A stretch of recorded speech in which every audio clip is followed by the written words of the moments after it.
pasaules nesot netalantīgu cilvēku. Ikvienam no mums esot dota spēja radīt, ikvienā slēpjoties daļradas asni. Es tam ticu. Ir tikai nepieciešama auglīga augsne, darba spējas, varbūt arī laimīgs gadījums, likteņa pavērsiens, lai slēptais dotu augļus. Un nav svarīga forma, materiāls, bet gan doma, emocija, jūtu gamma.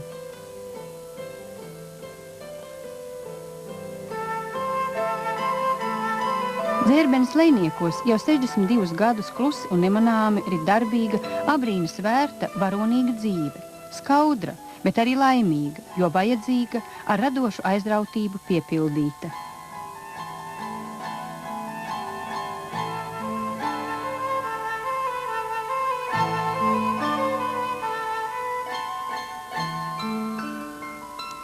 Tautas daļamata meistares Jetes Užānas cimdi ir mazas pasakas, noveles, pārdomas par dzīvi, dabu.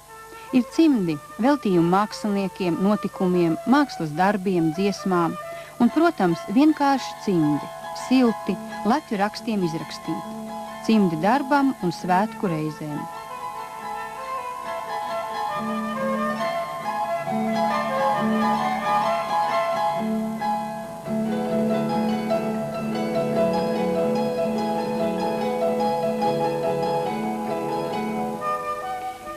Ja es varētu kā gleznotājs ar rotu, ja es varētu kā komponists ar notīm, to es nevaru. Es mēģinu ar vārdu, tā saka dzejnieks Jānis Peters. Nu, es to pašu mēģinu ar cimdiem. Katram cimdiņam ir iedota dvēselīte. Katrā iedītā kokā ir kokam sava dziesma, katrai iedītai puķei sava pasaka. Kādi cimdi patika jūsu vecai mammai? Ar vecā mammu bija tā. Viņa bija 13 gadi, kad es biju izadījis pirmos cimdiņus. Nu, un es biju pati ļoti apmierināta un rādu viņai. Vecā mamma, vai ir skaisti? Viņa paskatās un saka, meitī, vai tad tie ir skaisti? Tie taču ir raibi. Vecā mamma, kādi tad ir skaisti? Man jau balstiņa trīc līdz asarām. Skaists meiti ir tikai tas baltais, melnais un pelēkais. Jau 40 gadu kopš viņā ir apgulusies. Un tad, kad es te atceri rīkoju par saviem cimdiņiem, tad es ar šiem krāsām izadīju savas mātes pīmiņai. Un kādi mammai patika? Nu, bet mammai patika šīs krāsas un šis raksts. Un jums pašai? Man pašai patīk baltā krāsa, jo viss, kas ir balts, tas ir labs, kas ir balts, tas ir skaists un mīļš. Nu, kā tautas dziesmā, balta nāk tautu meita, balta zied ābelīte un balta ir māmuliņa. Nu, paklausīsimies, kā tur iznāk. Balta nāca tautu meita, kā ar sniega nosnigusi, nav ar sniega nosnigusi, nāk ar savu tikumiņu. Nu, lūk, un ja mēs sakam skaista nāca tautu meita? Un tā, tik katram pāriņam, lai apliecinātu to balto, manas baltās krāsas patikšanu, ir sava dziesmiņa likta līdzi. Nu, sākums vienmēr cimdiņam, tā ir Latviju tautas raksta etnogrāfija. Elīna parāda mums tagad tos cimdus, kuros pamatā ir zīmes mums. Nu, es arī sāku domāt, ko tad es atceros vēl no senām zīmēm. Visu. Un kā tas viss ir, nu? Gaiša man diena bija, gaiša nakta dzīvojot, kad nogāja zelta saule, lec sudraba mēnestiņš. Mēnesis savas zvaigznes skaita, vai ir visas vakarā. Visas bija. Auseklīša viena bija. Auseklīts aiztecējis saules meitas vedībās. Saules meita kāzas dzēra, pērkons jāja vedībās. Pavārtiem iejādams, sasperi zelta ozoliņu. 3 dieniņas saule rauda, ozoli zelta zarus lasīdama. Aiz Daugavas augstu kalni, tur sarkanas ogas auga, tur saulīte raudājusi, tur kritušas asariņas. Nu, lūk, un šeit ar saulīti rotājās meitenes, sievietes un ar mēnestiņa zīmi un mēnestiņa saktiņām vīrieši kādreiz tajos senajos laikos, jo saktiņa nebija rotājošais elements, bet aizdare. Nu, tālāk mēs ņemsim. Nu, par zīmēm. Bija zīmes. kas pavadīja. Nu, lūk, šeit būs Laimes zīmes skuiņa. Laime bija mūža lēmēja. Ej, lai viņa tupa priekšu, es tavās pēdiņās, lai kājiņa neiemina asariņu kroķītē. Nu, un tā ir Māras zīme, līklocīts. Mana tā mācmā teica ūdens zīme par līklocīti. Arī šis 3 stūrīts ir Māras zīme. Starp citu, līklocīts ir arī uz grieķu vāzēm atrodams. Nu, ūsiņš, kas bija zirgu sargs un kumeliņiem labvēlis. Tumša nakti, zaļa zāle, laukā laidu kumeliņu. Nu, dieviņi tavā ziņā, nu tavā rociņā. Nu, lūk, un jūmis, dubultā vārpiņa, kuru centās pļaujas laikā atrast. Un vēl, kur līnu un druvā meklēja jūmi un visur, kur. Jo tā bija tāda īpaša laime gan saimniekam, gan arī sievām un meitām atrast šo dubulto vārpiņu. Nu, ko tu teiksi par jumi? Visu dienu. Jumi dzinu. Par lielo tīrumiņu. Nu tā, un tagad mums, jā, redziet, tās bija uz zemes tās dievības un debesu zīmes augšā zvaigznes, pēc ar debesīm un zemi, kas ir svētku brīži, kas mūs paceļ. Un tad es te sameklēju tādas, piemēram, lūk, zāktīts mīlestības zīme, jo vai tad tie nav vislielākie svētki. Nu, tālāk, Jāņi. Tu pat zini kādu Jāņu dziesmiņu? Zinu. Nu, pasaki. Ai, Jānīti, dieva dēls, ko tu vedi vezdumā? Meitām skaistu zīļu rotus, puišiem cauni cepuri. Jā, un mēs varam līgot bez gala. Ir interesanti ar šo zīmi, es esmu tur daudz ko domājis viņai tālāk pakaļ. Nu, lūk, un tagad, vai šitas ir Mārtiņgailis, lūkā ir, un šis ir zelktīts, es esmu sajaukus. Jā, tu vari man palabot. Neredzēju nemaz. Nu tā, Mārtiņgailis, tā ir rudens darbu noslēguma zīme, līdz Mārtiņiem vajadzēja būt visiem darbiem padarītiem, un visam apkoptam, lai varētu svinēt īsti svētkus tādu, ar kārtīgu latviešu saiešanos. Tā, nu, un tad ir krupīts. Ar krupīti ir interesanti. Viņš skaitās arī veļu zīme, bet viņš skaitās arī kā mājas labais gars. Interesanti par krupīti bija rakstījis Janševskis, kurā grāmatā bija? Mežģītas ļaunas. Jā, nu, tur pat tiešām ir jauki aprakstīts. Un vēl kas interesanti. Man gadījās sarunāties ar kādu vecāku vīru no Gulbenes puses, Janševskis raksta par Lejaskurzemi, un viņš atcerējās, ka viņa mācmāte arī krupītim lejusi pienu. Jūs teicāt pirms tam, ka esot bijuši cimdi, kurus valkājuši, un esot bijuši goda cimdi. Jā, paņem, Elinīt tos parādīšu. Nu, darba cimdi, lūk, manas krustmātes darba cimdi, es domāju, ka šādi cimdi bija katrā vidzemes mājā. Ar strīpiņu valnīti un šādu sarautu, ar rupju dzīvu adīti, īsiem pārstēpiem, lai būtu stipri un silti. Tie, nu, šie ir manas tēvmātes goda cimdi. Redziet, atkal pelēkais uz pelēka, ko viņa ļoti glabāja, jo viņa to iemācīsies vēl ganu meita būdama, kad saimniecei bijis iebraucis kāds ciemiņš ar šādiem cimdiem. Un interesanti, šis raksts iet gandrīz vai visos Latvijas novados tāpat kā zvaigžņu raksts. Un atkal vieni cimdi, kas ir, nezinu par citiem, bet vidzemē ļoti populāri. Un kā viņas nesauc, viņi skaitās šūniņu raksts, tas oficiālais apzīmējums. Citur pie mums šeit sauc viņu par pendēri, citur sauc par kraupaini. Un tagad es gribētu, lai mēs parunātu par to jūsu daļradas pusi, par tiem cimdiem, kuros jūs jau esat spērus solus priekšu un ļoti atšķiraties no pārējām adītājām, pietuvodamās jau dabas pasaulē un iedīdama jau savu attieksmi pret kokiem, pret puķiem, par gadalaikiem. Redziet, nav jau bijis tā, kad, paņem šos te nos, tagad, kad, nu, vada cimds un tad izdomā, kas nu tur nu būtu ko labāk pateikts. Nē, ir tā.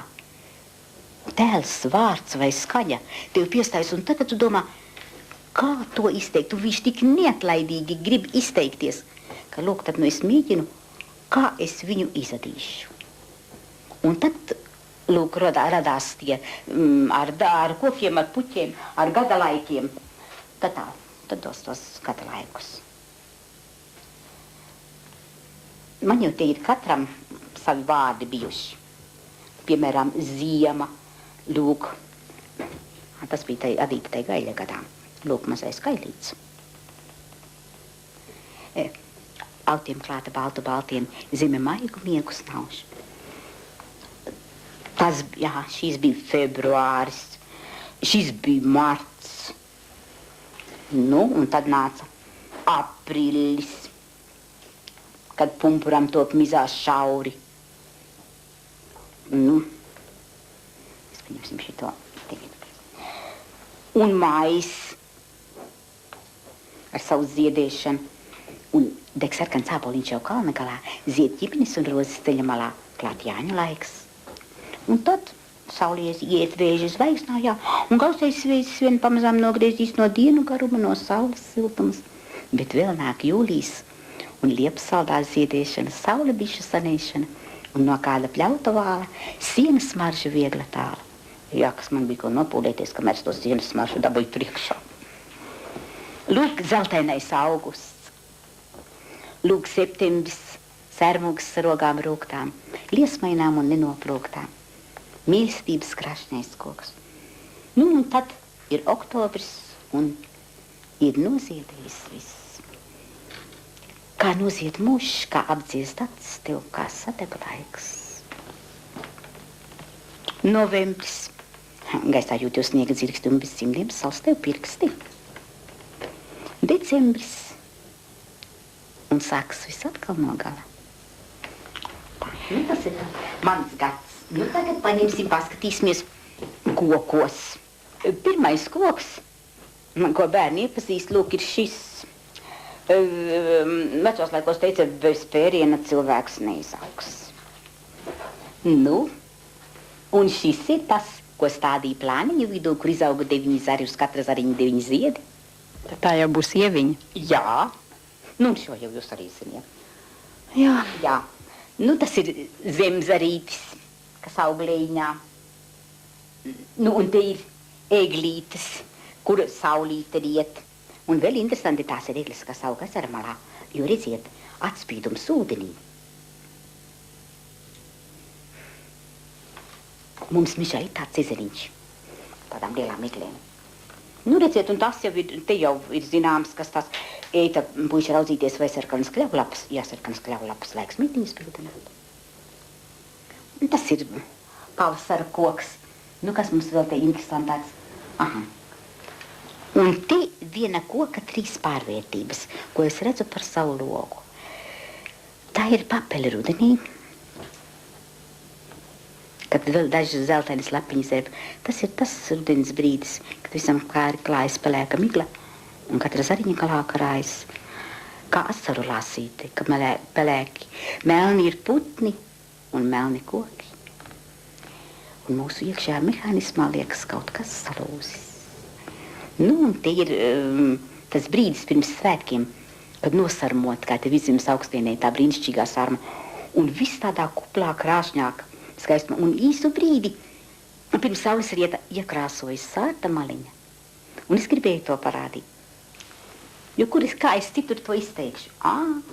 Un tad, kad māja nogrimst tumsā kā dziļā ezerā, ir pati pusnakts stunda un brīnumiem, tad es uzmeklēju veco grāmatu un uzšķiru mīļo pasaku par zeltābeli.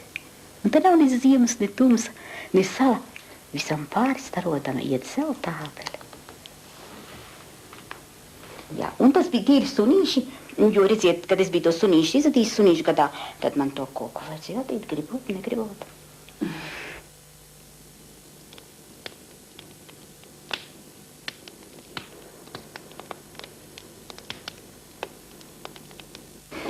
Tagad šie būs leduspuķu ziedi. Ja augsti, es pat ņēmu to ķīmisko dziju, lai justu, cik viņi ir augsti un nesildīti.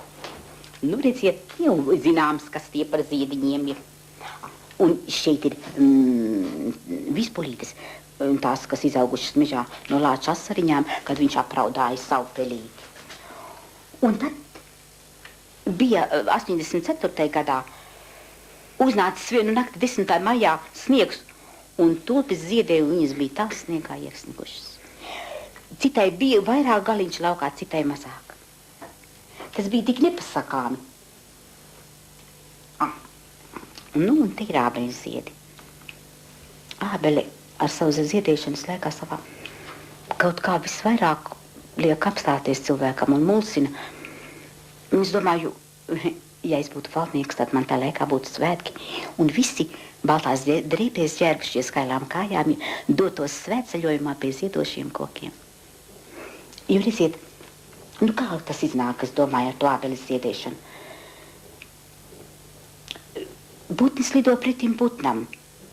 Koks, cilvēks iet pretim cilvēkam, bet koks savā dziedēšanā, savā mīlestības aicinājumā paliek uz vietas. Varbūt tāpēc viņš mūs mulsina ar savu skaistumu savā dziedēšanas brīdī, kas ābelēm ir tikai 3 dienas. Un te ceriņi, balti un zili, maija dienas un nakts.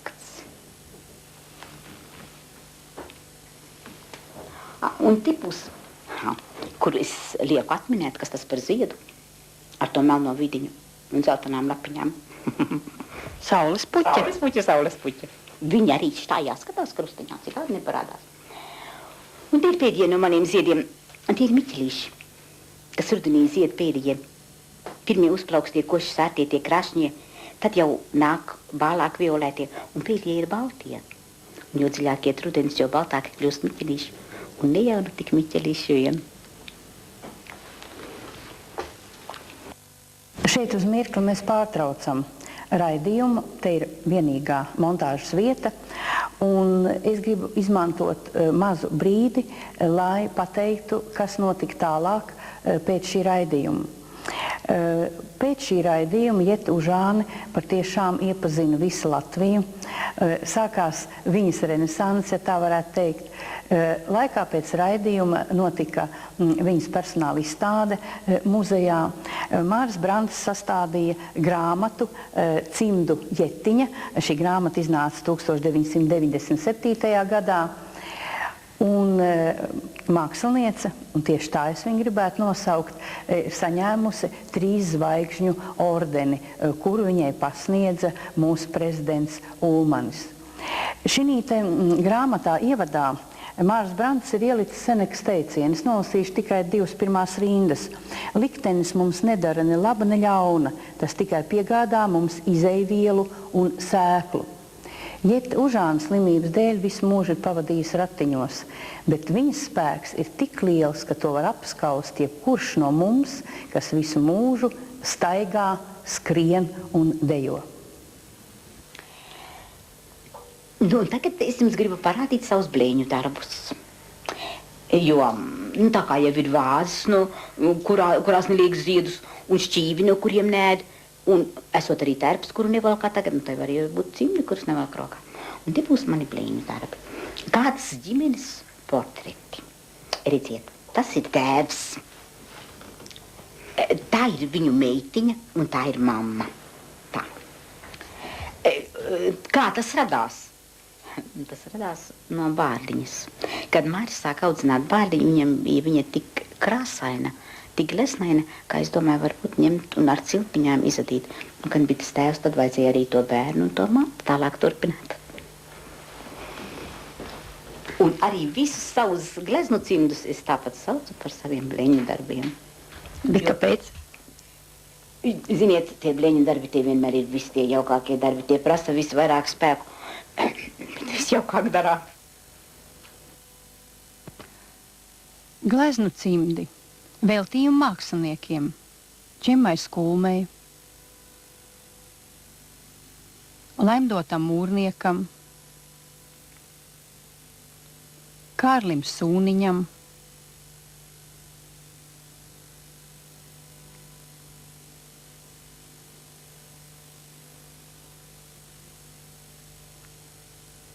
Ritai Valnerei. Tagad tu gandrīz vienmēr esi bijusi mana pirmā skatītāja pie maniem cimdiņiem. Tagad tev atkal būs pārbaude. Labi, pēc tā estrādes koncertu, ko pārraidīja televīzija. Klausoties to, man jau vienāds prātā, kad es varētu izdarīt. Tagad tā. Šeit dzied Fomins. Ko viņš dzied? Kā tajā senā dziesma? Nāk rudentiņš. Jā. Un vēji nes, kļauj lapas nosarkušas, caur Rīgu nes. Tā ir rudenī. Nu kā jūs pieņemat, Sarmīt, tādu? Pieņemu.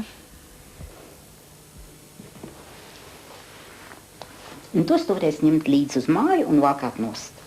Nu, te nu es būšu bišķiņ nopietna. Es jums parādīšu savu izrādi 5 cēlienos, te nu es vairs nerunāšu. Logi vecajā mājā. 1. cēliens. 2. cēliens.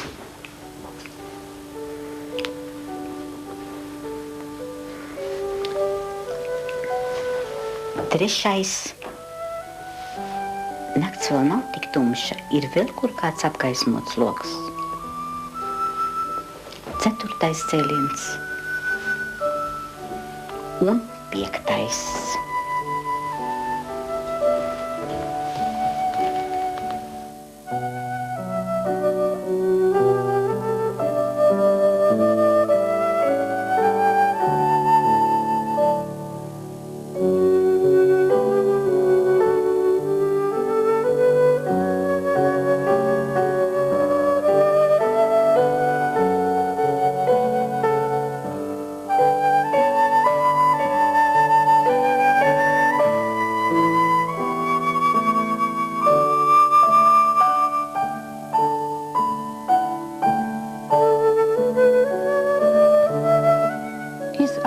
Raibus cimdus, bērziņā lūkojot.